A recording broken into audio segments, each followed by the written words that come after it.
Well, the role of a death doula or end-of-life doula is something that seemed to land, or the idea of this seemed to land simultaneously around the world in the mid-2000s.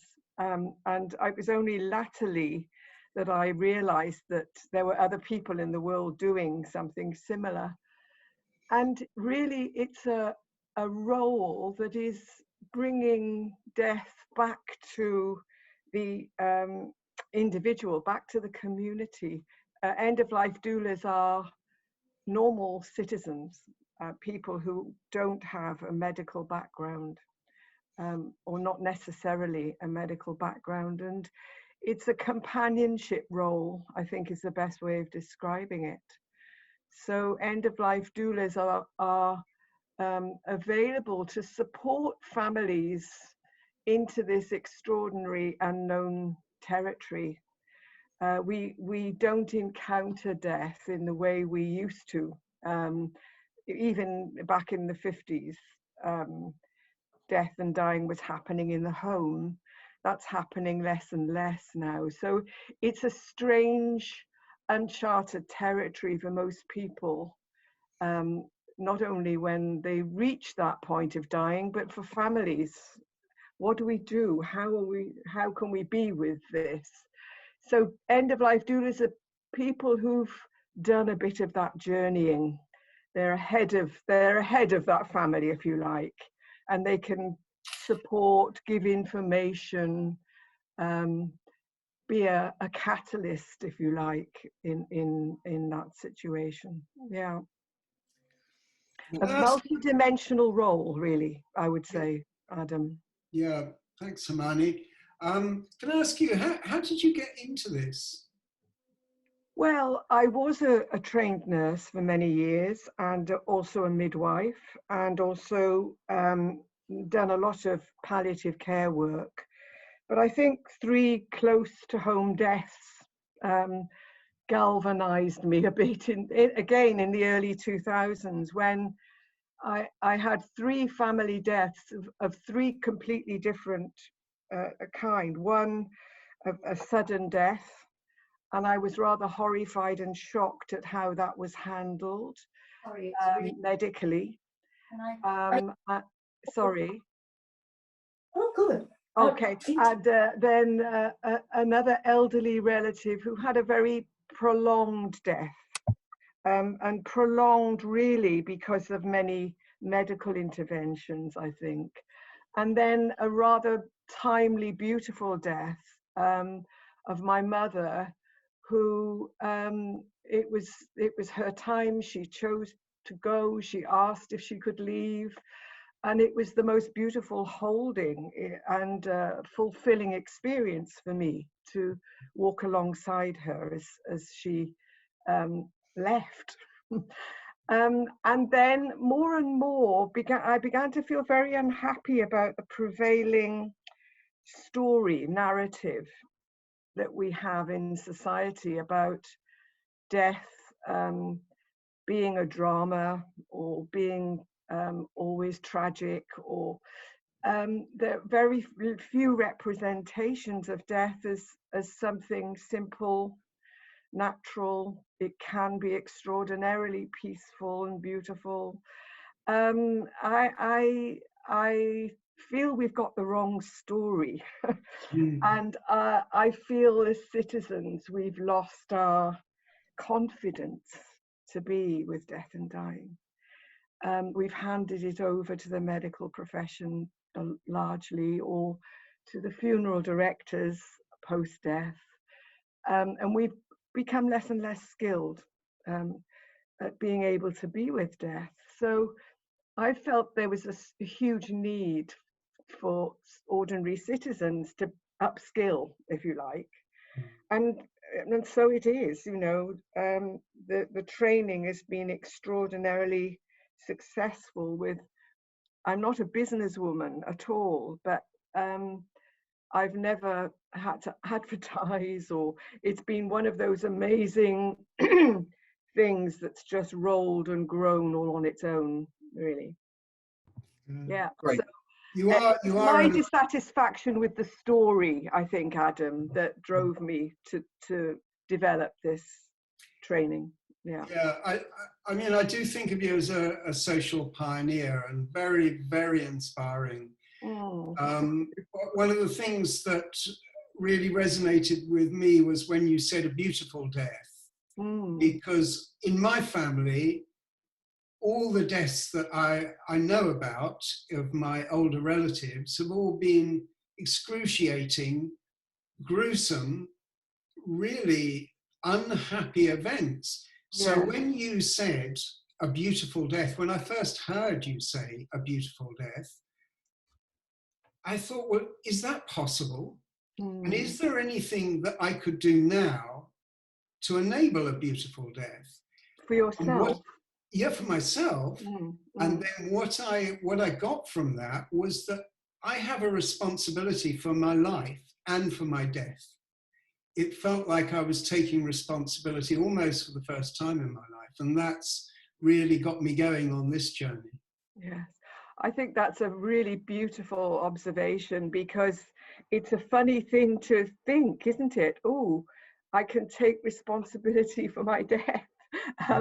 But, you know, we have to accept that death is an incredible spectrum of experience in death.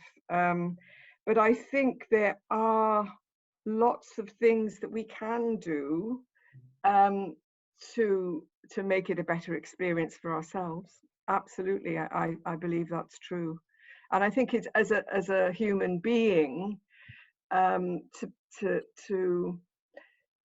recognize it as a fundamental part of life, and that it can come at any moment. It's no respecter of age or, you know, wealth or anything at all. Death has its own plan. You know, that we're programmed to die, but none of us know exactly when that might happen. So that's rather a challenge to be with that. But most of us choose not to look at that. It's too challenging, I think. Hermione, then can I ask, how do you think your attitude to death affects the kind of whole aging? Because in our culture, we generally we see aging as a bad thing, as something that we don't want to engage with at all. We do anything to avoid it. Do you think they are very related, or? So sorry, could you go back a step, and what was your original question?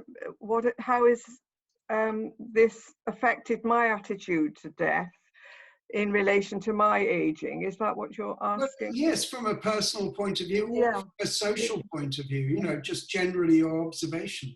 I think I always thought I was pretty cool, you know, and I would be okay about dying. But when I was in my 40s, I was living in Japan, and I was flying back to Japan over Russia, over Siberia, on an Aeroflot plane that suddenly dropped like a stone in the sky. And it seemed to go on. And I thought, oh my God, I'm going to die. And I am so not ready. Thank you very much. I was terrified. So, you know, that was a good wake-up call. I'm certainly not prepared to die. I don't want to die yet. I've got too much to do. And I think probably most of us would feel that if we have a rich and fulfilling life. But even so, as I'm aging, I'm constantly aware that death could come at any time. I'm relatively healthy. I have a husband who's not so well, so we constantly work with the potential for his death at any moment. And it's deeply painful, but extraordinarily powerful. And to be engaging at that level together, it creates an amazing intimacy. We choose not to skirt around it, but it's certainly not easy territory. And I think for all of us, we have to find a way for ourselves. How can I engage with this reality personally? And there are many ways we can do that in practical terms. Preparing for, well, just to communicate our thoughts and our wishes to those closest to us. What would we want to have happen if we had an illness that was life-threatening, or if we were aging? How would I want that last period of my life to be? And it's very interesting because it comes down to the simplest of things. Cool, I really need to have a window open in the bedroom, you know, and I like to have a bit of air. Or don't put a blanket on the bed, I need to have a duvet. Or I absolutely have to have Radio 4 on. You know, the very simplest, ordinary things that make life meaningful. That kind of minutiae, other people wouldn't know unless we start to think about it and specify it. But there's also another important step, I think, because death has become so complex in our modern life, mainly because of advances in medical practice. We also need to start thinking about what we don't want. And there's something called an advanced decision to refuse treatment. I think we all ought to be considering this. If I were to go into hospital and I was very unwell, would I want to be put on a life support machine? Would I want to have a tube down into my stomach to feed me? These are difficult things to look at. Very, very difficult to address. But the trouble is, we don't know that we should be thinking about these things. Nobody's telling us we should be thinking about these things, because if we don't, we might find ourselves caught up in a cycle of medical treatment that escalates and escalates, all done with the best of intentions to preserve life. And I think as individuals, we need to think about, do I want quantity or is quality more important to me? Even if I say, I don't want to have this treatment, I know that might shorten my life, but I'd rather that than have a prolonged, painful or uncomfortable death. So, you know, there are big, big questions for all of us about sitting down and talking about that with our friends, our families, our loved ones, and then perhaps making choices and decisions that we communicate to our doctors then, and clinicians, so that they're clear about our wishes. So those practical things, I think, are more and more important. Would I like to die at home, or would I like to die in hospital? Yeah.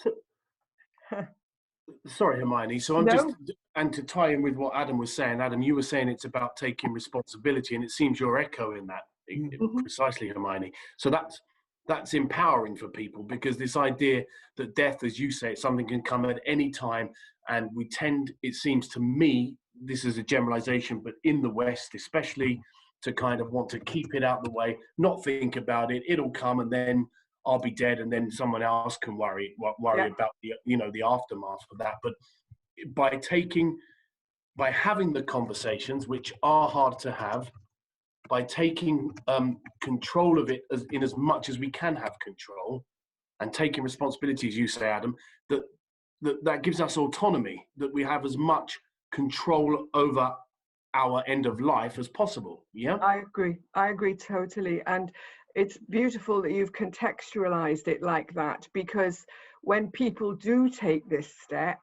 even though it's difficult, they do feel empowered. And I think one of the things that we have to recognize is we do have power as citizens. And if we are to change our culture and our society, the more of us that do this, take this step, the better it'll be, really, for all of us, because we can change practice by taking those steps. I had an experience a couple of years ago when I needed a surgery, and I went to the hospital, and I had my anesthetic check with the anaesthetist. And I said to him, after all the routine stuff, you know, if I should have a cardiac arrest under anesthetic, I said, please don't try too hard. I don't want to live with the consequences of a resuscitation attempt. And he looked at me, he said, oh, I wish all my patients were as clear about that. And he works in ICU, intensive care, and he has to have the most challenging conversations with family members when things haven't gone so well. So we can't, you know, and I was so surprised. He was relieved that I had taken that step.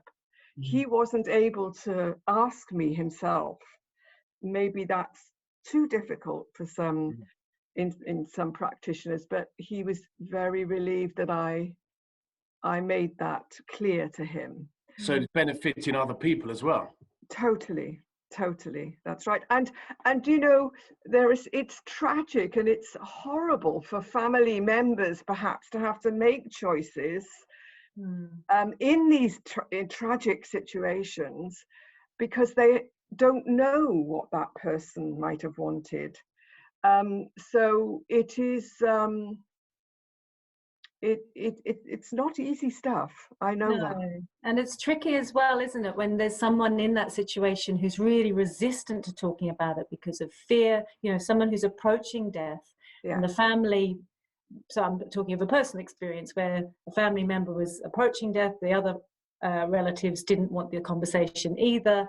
But I think the way you framed it, that if I could go back in time and say, listen, this is for you, this is empowering for you, and frame it in a way that's really positive, I think that could have helped so much. Yeah, and I think it relieves the clinicians too, because they're under tremendous pressure to do everything possible, and I understand that imperative, but it is often done without any kind of sense of what the consequence might be. And there are lots of unintended consequences, and there's another layer of tragedy very often. So if we were able to be a little bit more bold and upfront and proactive, we could save an awful lot of distress, I think. Yeah. So the thing you were referring to, in my knowledge of it, is called advanced care planning, isn't it? There's a document. Right. So it's not just about refusing treatment. It's something that you can work through with your relatives. It's such an important thing to do, isn't it? Yes, and it's positive too. You know, again, it's not necessarily easy, but there's something rather lovely to drill down into, well, what would be my ideal conditions? You know, how would I like this to go? And oh yes, I'll have all my chums over and we'll have a final glass of champagne or whatever it might be, you know, whatever our fantasy might be. Oh, I could talk about mine all day, actually, Hermione. I could talk about my fantasy of dying and how I'm going to be surrounded by everyone, and I'm going to really make it really difficult for everyone because I'm dying, okay? Yes. Not you lot. Sorry. Yeah, absolutely. But then the other side of that is we have to be prepared to let it go. It's like a birth plan. It may not go to plan. Out the window. yeah. But we can at least consider it and set it up as much as we possibly can to work in our favor, I think. And the thing is, if we don't tell other people, how are they going to ever know what would be our best case scenario? Hermione, it's around this end of life, which there's such vulnerability. Yeah. But the whole aging process, I mean, certainly from the age of probably 50 onwards, you get this increasing sense of our vulnerability. Yeah. And my belief is that actually it's this vulnerability that can really connect us, connect our humanity together. And I feel like at the moment we really need to find real meaningful connection with each other. It feels so important to me. Yeah. And that the best place that this can come from is from our vulnerability. Yes. And not from our kind of pseudo strength or image or whatever. So that's why I'm really interested in this work and the work that you do. Yeah. And you know, as you say, the forums like this one are a perfect place to start those conversations. Absolutely, I agree. And you know, we need to be held safely to be able to do this. As you say, it's extremely. I can remember weeping in the solicitor's office when I first wrote my will of, you know, when I was in my early 30s, and he was so kind, and I thought, gosh, that's extraordinary. And that was the first time I'd ever contemplated not being here in this world, and that all my very few worldly goods were being handed on.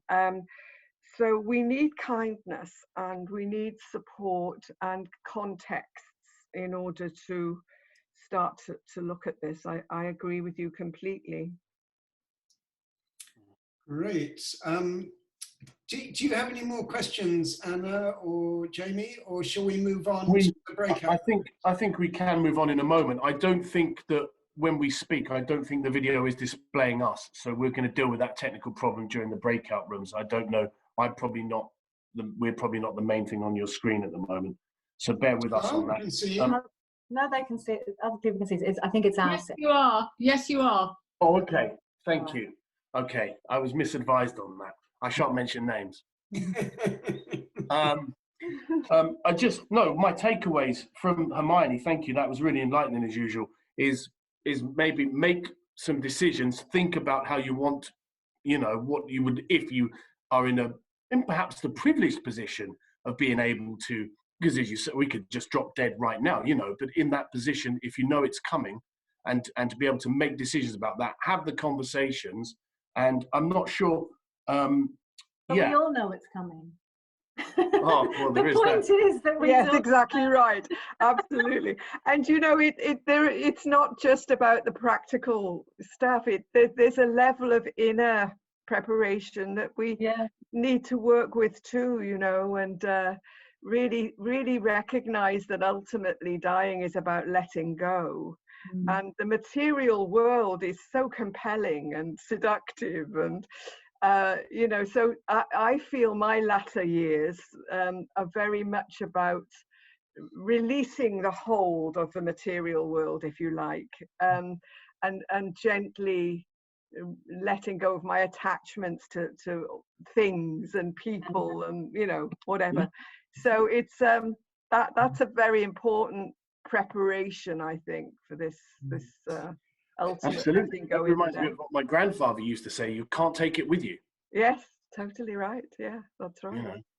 Yeah. Jamie, if we go into the breakout groups, then after the breakout groups, presumably people can have questions for Hermione. Absolutely. Yeah. And we can open it up. So yeah. And if anyone, as I said earlier, has any questions throughout, you can pop them in the chat box. But certainly when we come back from the great breakout rooms, the facilitators will be feeding back the top line conversations from there. And that's when we can ask Hermione some questions as well, which would be great.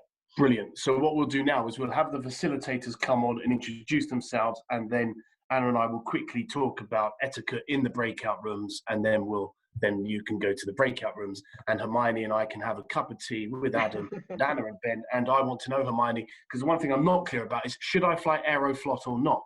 Because it seems that you've had a good experience ultimately. But we'll talk about that in the break.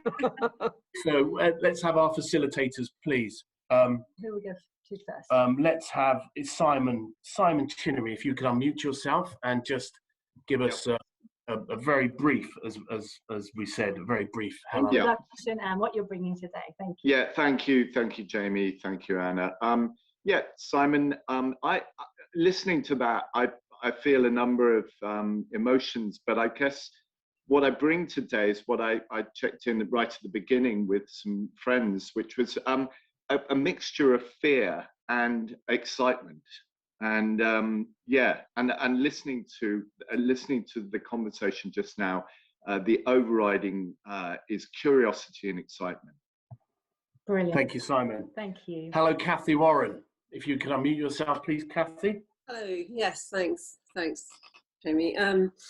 Yeah, well, there's been such a lot in what Hermione has said that's triggered things. One thing I'm bringing is that just before lockdown, I was commissioned to create a sort of workshop on preparing to say goodbye, which was looking at advanced care plans and stuff like that. So lots of the thoughts that went into that are bubbling up now.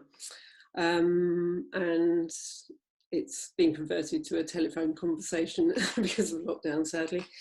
I'm also bringing in a lot of curiosity about the conversations we're going to have, and I'm really looking forward to the conversations in the breakout groups. So yeah. Great, thank you, Kathy. Could you just remind, just for the benefit of everyone, if you don't mind, you were asked to take charge of a school assembly at the age of 13. This is and true. What did you decide to speak about? I decided we should focus on death, and this was very unpopular with all the staff involved who tried to talk me out of it, but I stuck to my guns and got them all singing death songs. Excellent. Thank you, Kathy. David, hello, David, are you there? Hi. Yeah, just unmuting.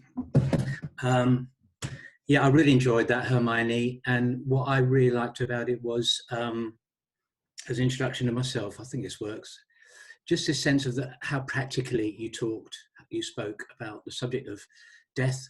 And I'm conscious that for me, I've kept it safely on the kind of esoteric spiritual level. So it's really good for me to feel my feelings soften around hearing the practical issues that are going to be involved for me and for us around death and dying. So thank you for that. Great. And does that help as an introduction? Yeah, that's fine. perfect. Thank you, David. Thank you. Hey, Felice, how are you? Where are you? I'm here. Hello. Thanks to all of you, and a special thanks to Hermione. I think what I bring today is my ongoing commitment to changing the paradigm. I've gotten so frustrated with the current paradigm around aging and death and dying that I too have made this my life's work and my commitment for the rest of my life. So I bring that today along with joy and a sense of humor about all of this. Great. Brilliant. Thank you, Felice. That's similar to what you said, Hermione, about changing the prevailing narrative. Nice turn of phrase, both of you. Thanks, Felice. And Spencer. Hi, hello. Yeah, I'm Spencer. I think I'm bringing gratitude and joy today because it's so lovely to have this opportunity to hear and connect with others on this subject. It's a rare opportunity in one's day-to-day life. Great, thanks. Your gratitude and joy is welcome here. And finally, Nicola, please. Hi, thank you. Yeah, I've always been interested in not what people are doing, but why they're doing it. And so I bring today my interest in personality profiling and how we view big events through the lens of our individual personality. Thank you, Nicola. Excellent. So we're going to put you all into breakout rooms in a moment, but just before we do that, we're just going to go through 6 things here. So each person in the breakout rooms is invited to introduce themselves and respond to the topic. but you don't have to speak if you don't want to. And so when you do, if you could listen to each of the speakers with empathy and let's keep judgment out of the equation as well. Yeah, and try to connect with feelings rather than opinions. So let's say, what's my feeling on this, rather than thoughts and opinions. They often get in the way, I think. Yeah, so if everyone can speak honestly and from the heart, you'll find a lot of benefit in the conversation. Also remember, this is not therapy.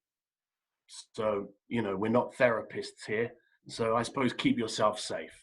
Yeah, it's an emotive topic, so things might come out. If you can remember to keep what's said confidential, if people are talking and sharing things that are really personal, that's okay. Just keep it in your safe space. And I think that's everything. So Ben Cole, who is our technical wizard, is going to make you all fly away from our screens, and you'll find yourselves in private rooms with one of our 6 facilitators. Can I just yes, Spencer? Yes, Spencer.